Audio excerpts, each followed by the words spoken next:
सो hi everyone, आप लोगों को फिर से एक नए वीडियो में स्वागत है। यदि आप हमारे चैनल पर नए हैं तो चैनल को सब्सक्राइब कर लीजिए और बेल आइकन को प्रेस कर लीजिए ताकि जितना भी मेरा नया वीडियो हो वो आप तक आसानी से पहुंच जाए। आज हम लोग देखने वाले हैं प्रकाश का प्रवर्तन का नियम। ठीक है, प्रकाश का प्रवर्तन का नियम क्या होता है, कितना होता है, क्या क्या होता है, सारा चीज़ अगर हम जानने वाले हैं तो वीडियो में शुरू से अंत तक बने रहिए। चैनल पर नए हैं तो चैनल को सब्सक्राइब कर लीजिए और देखिए आज हम लोग पढ़ने वाले हैं प्रकाश के प्रवर्तन के नियम। ठीक है, क्या चीज़ आज हम पढ़ने वाले हैं तो प्रकाश के प्रवर्तन के नियम पढ़ने वाले हैं, यानी उसको इंग्लिश में बोलते हैं laws of reflection of light. ठीक है, laws of reflection of light यानी लॉज ऑफ रिफ्लेक्शन आज हमको देखना है। तो देखिए, सबसे पहली बात, हर साल के लिए यहाँ से एक क्वेश्चन तो बनता ही बनता है बोर्ड एग्जाम में, ऑब्जेक्टिव प्रश्न में, फिजिक्स में। ठीक है, तो यहाँ सबसे पहले बात आपको एकदम ईजिली समझते चलना है, कोई बाहर रिफ्लेक्शन का नियम नहीं है, बहुत ही ईजी है। तो देखिए, सबसे पहली बात हम यहाँ पे यदि जाने तो यहाँ पे सबसे पहले बात आप याद रखिएगा। ठीक है, सबसे पहला बात आप क्या याद रखिएगा कि प्रकाश के प्रवर्तन का जो नियम है, ठीक है, प्रकाश का प्रवर्तन का जो नियम है, ठीक है, प्रवर्तन का जो नियम जो है, नियम की संख्या जो है, नियम की संख्या, ठीक है, नियम की जो संख्या है ये आपको से एग्जाम में पूछ लिया जाता है कि प्रकाश के प्रवर्तन के नियम की संख्या कितना है। तो प्रकाश के प्रवर्तन के नियम के जो संख्या है 2 है। कितना है? 2 है। ये आपको एकदम दिमाग में फिट कर लेना है कि प्रकाश के प्रवर्तन के नियम की संख्या कितना है, तो 2 है। पहला बात आपको याद रहेगा। अब देखिए, आप एकदम आसानी से प्रकाश के प्रवर्तन आप समझ सकते हैं कैसे, जो देखिए आप पहले आपको इसको एकदम ध्यान में रखना कि प्रकाश के प्रवर्तन के नियम की संख्या कितना है, तो 2 है। अब देखिए, हम आपको समझाते हैं, आपको चुटकी बजाइएगा याद हो जाएगा। इसमें रटना उठना नहीं है, फिजिक्स का आपको रटने का काम नहीं करना है, फिजिक्स को आपको समझना है कैसे बन रहा है। ठीक है, तो यहाँ पे आप ध्यान दीजिएगा और यहाँ आप देखेंगे तो सबसे पहली बात हम कल पढ़ाए थे कि एक समतल सतह था और इस समतल सतह पे क्या होता था कि प्रकाश की किरण आता था और यहाँ समतल सतह से टकराकर फिर उसी माध्यम में वापस चला जाता था। उसके बाद यहाँ पे हम एक काल्पनिक रेखा खींच दिए थे, है ना, काल्पनिक रेखा खींचे थे, उसको नाम दिए थे अभिलंब। और यहाँ तीनों एक ही बिंदु पर मिल रहा है, देख रहे हैं, तीनों एक ही बिंदु पर मिल रहा है, उसको हम बोले थे आपतन बिंदु। आपतन बिंदु बोल रहे थे कि नहीं बोल रहे थे? अच्छा, ये बात आप समझ चुके होंगे।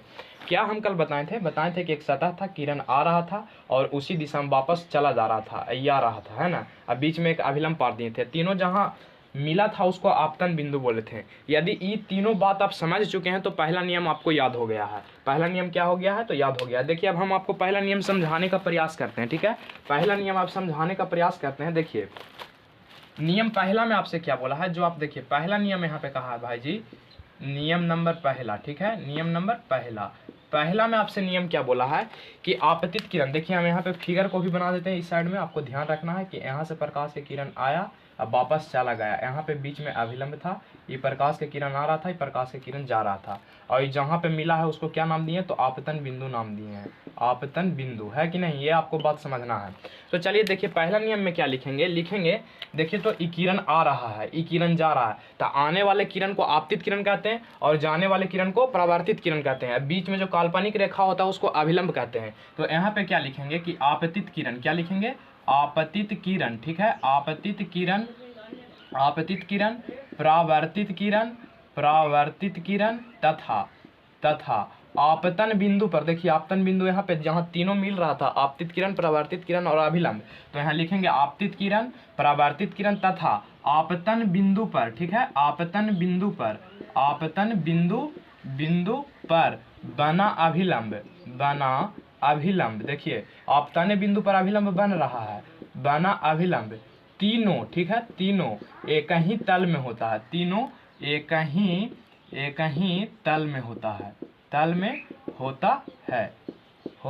है। ये पहला नियम कहता है, एकदम ठेठ भाषा में आप समझिए। देखिए, आपतित किरण, परावर्तित किरण, आपतन बिंदु पर, यानी आपतन बिंदु जहाँ पे तीनों लाइन मिलेगा तो आपतन बिंदु पर नहीं अभिलंब बनल है। देखिए यहाँ पे आप ध्यान दीजिए, ये आपतन बिंदु पर क्या बना हुआ है, अभिलंब बना हुआ है ना, ये जो देख रहे हैं ये अभिलंब वाई आपतन बिंदु पर बना हुआ है।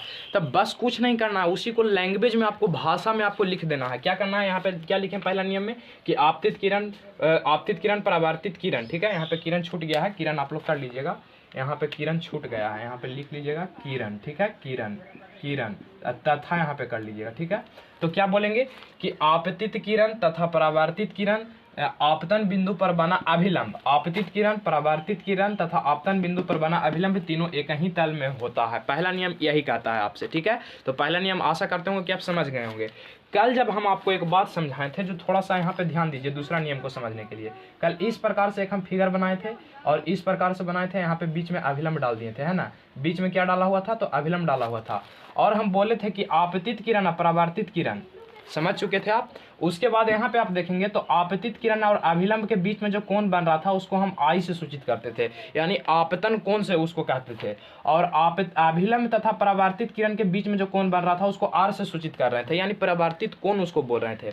तो दूसरा नियम में आपको यही लिखना है, यहाँ नियम नंबर 2 लिख लेना है, ठीक है, नियम नंबर 2। और यहाँ पे आपको लिख लेना है कि नियम नंबर 2 में क्या कहता है, तो नियम नंबर 2 में कहता है कि आपतित की आपतन कोण, आपतन कोण, ठीक है, आपतन कोण, आपतन कोण बराबर होता है परावर्तन कोण के, बराबर क्या होता है, परावर्तन कोण के होता है, ठीक है। ये आपको बात क्या करना है, तो नोट कर लेना है कि आपतन कोण बराबर परावर्तन कोण, या हम यहाँ पे लिख सकते हैं, या यहाँ पे हम लिख सकते हैं कि आई बराबर आर, क्या लिख सकते हैं, तो आई बराबर आर हम यहाँ लिख सकते हैं। क्यों, क्योंकि आपतन कोण को आई से सूचित करते हैं, परावर्तन कोण को आर से सूचित करते हैं। तो यहाँ पे हम लिख सकते हैं कि आपतन कोण बराबर परावर्तन कोण होता है। और इसके लिए दूसरा के लिए आकृति बनाइएगा और पहले के लिए आकृति ई है, ठीक है, ताकि आपको समझ में आए कि क्या नियम में कहा गया है, ठीक है।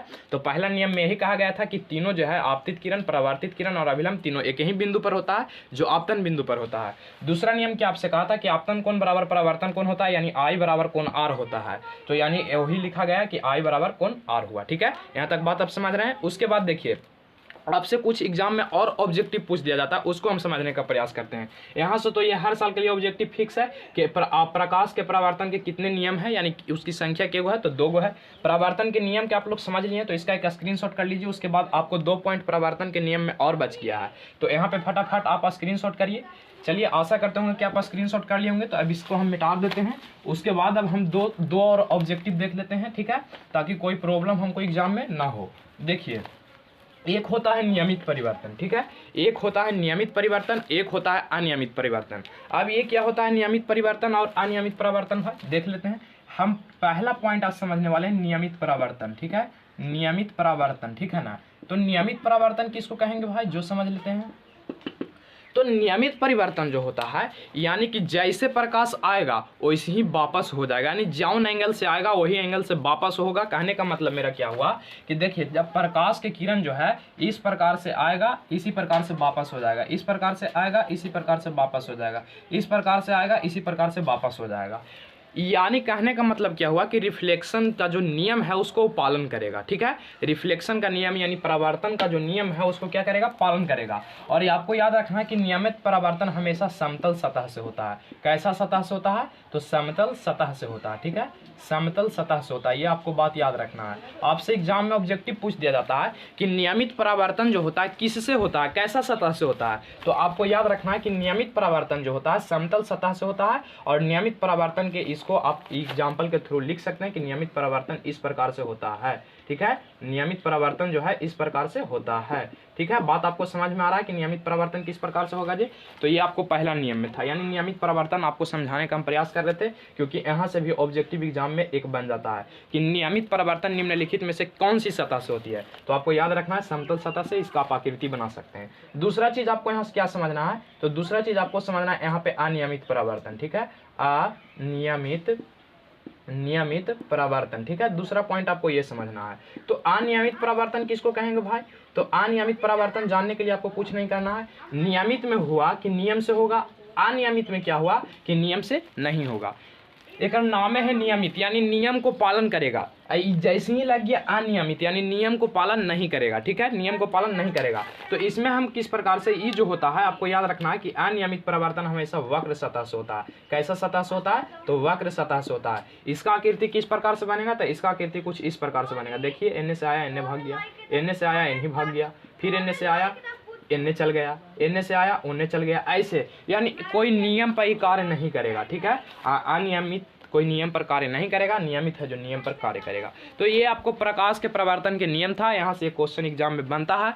तो आज के लिए बस इतना ही, यहाँ तक आप लोग देख लिए, ठीक है। इसका नियम भी आप इसका एक स्क्रीनशॉट भी कर सकते हैं, इसको स्टार पॉइंट मार के आप लिख लीजिएगा कॉपी पर कि नियमित परावर्तन हमेशा समतल सतह से होता है, अनियमित परावर्तन हमेशा वक्र सतह से होता है। नेक्स्ट वीडियो में जो क्लास 10th का फिजिक्स आएगा उसमें हम देखेंगे प्रतिबिंब के बारे में। किसके बारे में देखेंगे? तो प्रतिबिंब के बारे में देखेंगे, जिसको यहाँ से एग्जाम में 2 अंक का प्रश्न भी बनता है और 5 अंक में भी बन जाता है कभी कदार। तो कल प्रतिबिंब देखेंगे, ठीक है।